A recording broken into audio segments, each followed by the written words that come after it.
Père, dans le nom de Jésus, nous voulons partager ta parole. Cher Saint-Esprit, conduis-nous du début jusqu'à la fin. Que le bonheur et la grâce soient notre partage au nom de Jésus.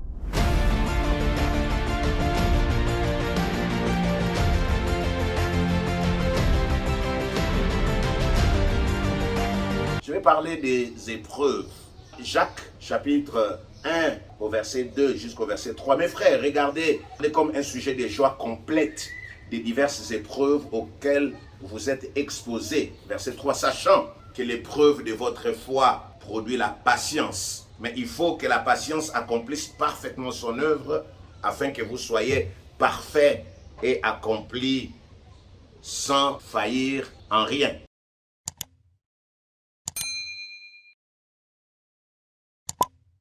La Bible dit, mes frères et sœurs chrétiens, quand nous rencontrons des difficultés de toutes sortes, heureux. Avant de parler des épreuves, j'aimerais faire ici la différence entre la tentation et l'épreuve, ou les épreuves.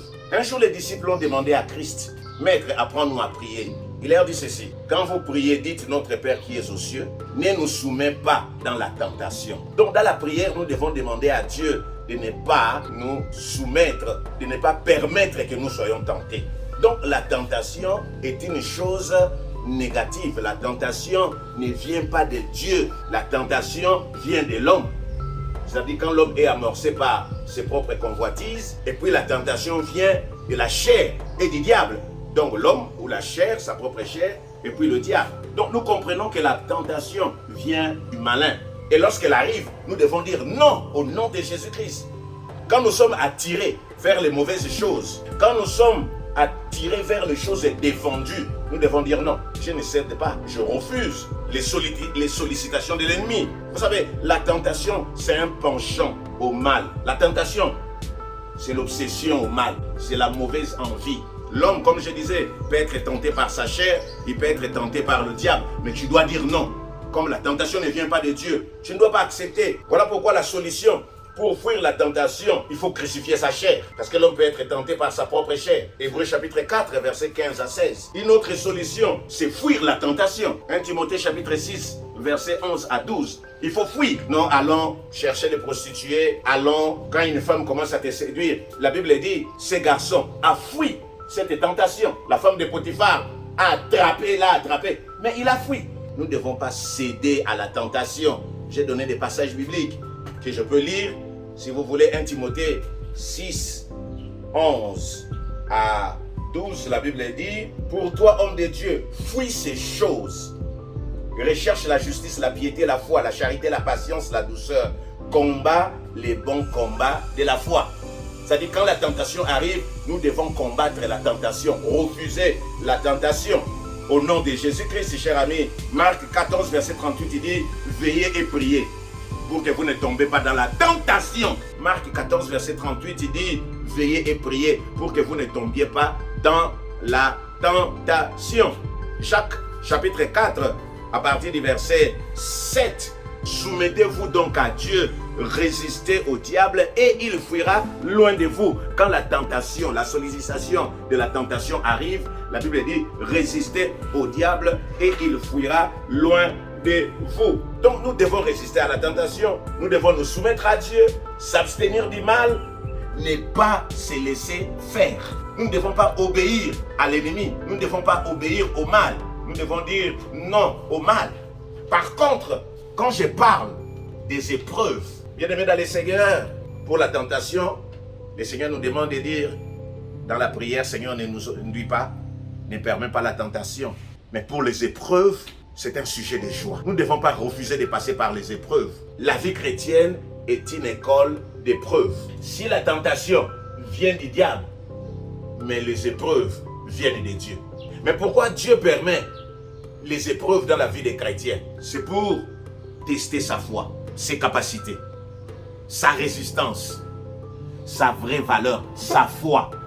Le Seigneur permet l'épreuve ou les épreuves dans la vie d'un frère ou d'une sœur pour éprouver ses qualités, pour l'enseigner, pour lui permettre de dépendre totalement de l'Éternel.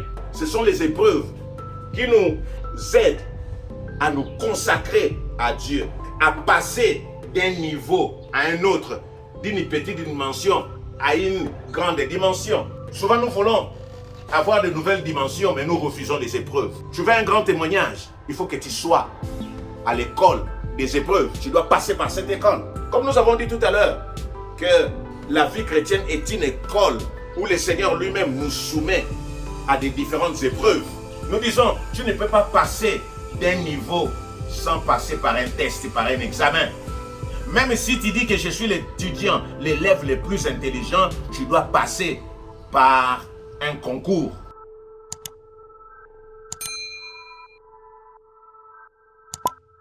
Vous savez, l'école commence par la crèche, jusqu'au niveau professionnel. Mais à chaque niveau, on nous soumet aux examens, aux concours, aux tests.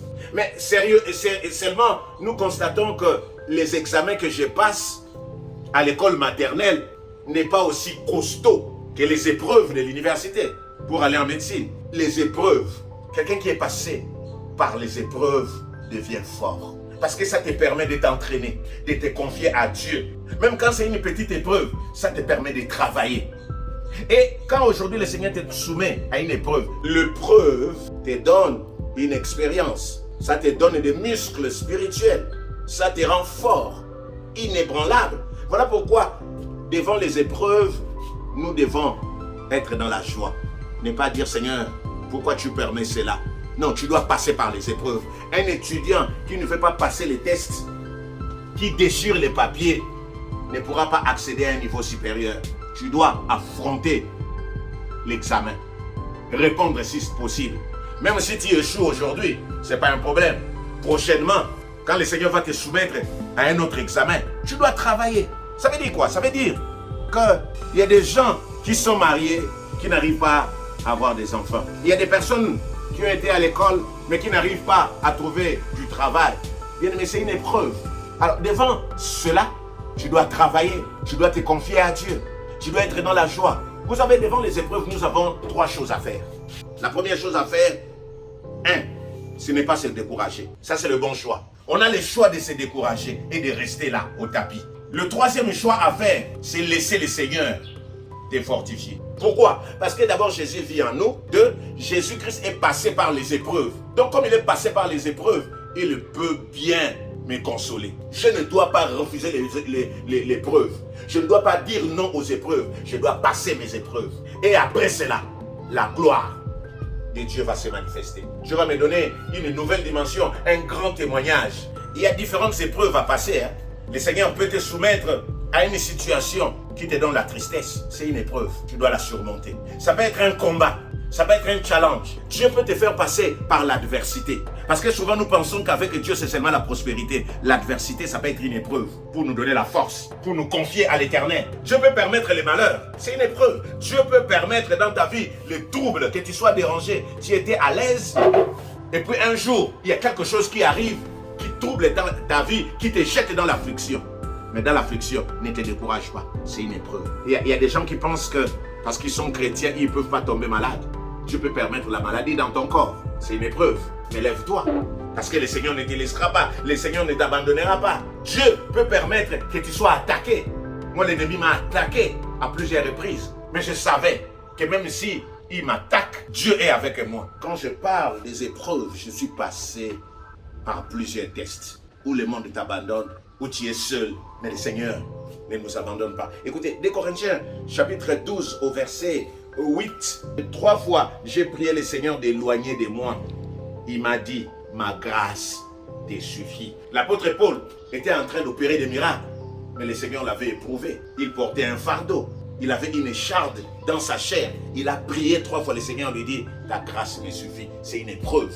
Reste avec. Bien-aimé, le Seigneur, quand il permet l'épreuve dans la vie d'un homme, souvent, nous nous lamentons. Nous disons, Seigneur, pourquoi seulement moi? Mais tu veux que ça soit qui? Il y a des gens qui disent, Seigneur, pourquoi tu as permis que ça soit moi? Pourquoi seulement moi? Mais si ce n'est pas toi, c'est qui? Il n'y a que toi. Il n'y a que moi. Et le jour où j'avais compris que ce n'est pas pour les autres, c'est pour moi. Vous savez, même quand nous sommes dans une salle de classe en train de composer, ce n'est pas pour les voisins, c'est pour toi. Quand on va te donner une note, on ne va pas te donner en fonction du voisin, mais en fonction de toi-même. 2 Corinthiens, chapitre 4, 17. Car nos légères afflictions du moment présent produisent pour nous, au-delà de toute mesure, un poids éternel de gloire. Tu veux la gloire? Passe par les épreuves.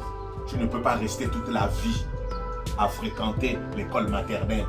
Même à un moment donné, la monitrice, l'enseignante, la maîtresse va être inquiète. Tu dois passer des niveaux.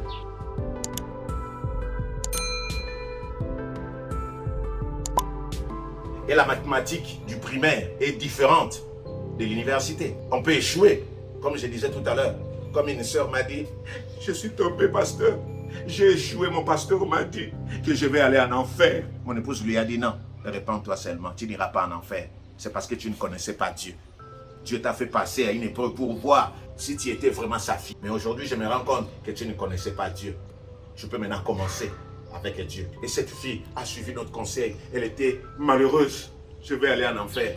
Aujourd'hui, elle est mariée. Dieu a restauré leur vie. Et je lui ai dit que c'est maintenant que tu commences la vie chrétienne. Tous les temps que tu étais là en train de chanter, d'aller à l'église, tu ne connaissais pas encore Dieu. Et Dieu t'a fait passer à l'épreuve, tu as échoué. Mais ce n'est pas que le Seigneur t'a abandonné. Ce n'est pas que le Seigneur t'envoie en enfer. Lève-toi. Et je suis en train de dire à quelqu'un qui dit, entre le Seigneur ne va plus me pardonner. Oui, Dieu te pardonne. Seulement tu as échoué au test. Tu viens d'échouer au concours. Et le Seigneur a permis cela pour voir ton niveau. Bien aimé, Dieu peut permettre les conflits dans ta vie. C'est une épreuve. Dieu peut permettre que tu sois interpellé. Dieu peut permettre une infirmité, une attaque, un revers dans ta vie. C'est une épreuve. Tu dois te dire, Seigneur, tu as permis cela pour mon bien. C'est pas parce qu'on est chrétien qu'il n'y aura plus des accidents dans nos vies. Dieu peut permettre un accident. Mais quand il y a un accident, ne t'affole pas. Dis, Seigneur, je te bénis, parce que derrière chaque chose, il y a un enseignement. Seigneur, tu as permis dans ma vie cette expérience. C'était une mauvaise expérience, c'était une expérience négative.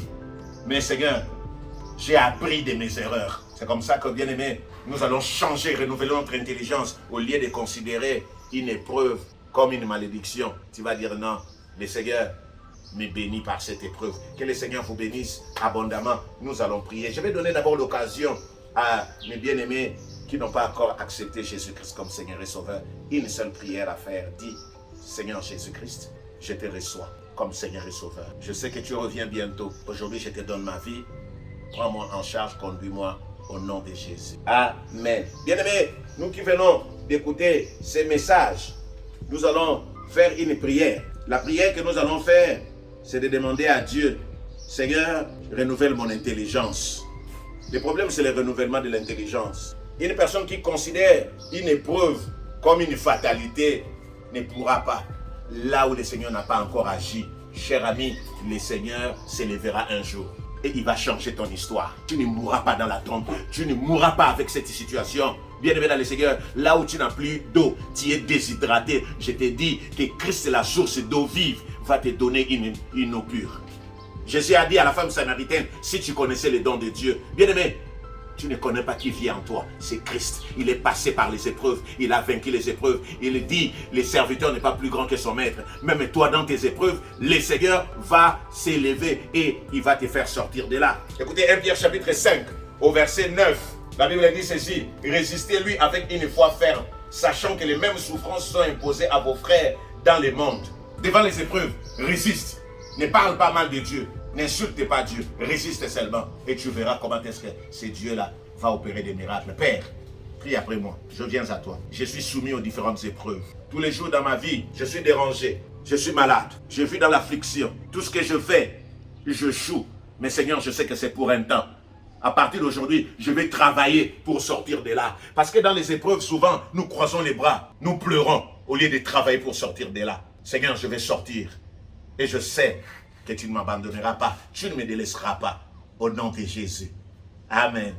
Que Dieu vous bénisse abondamment. Soyez bénis.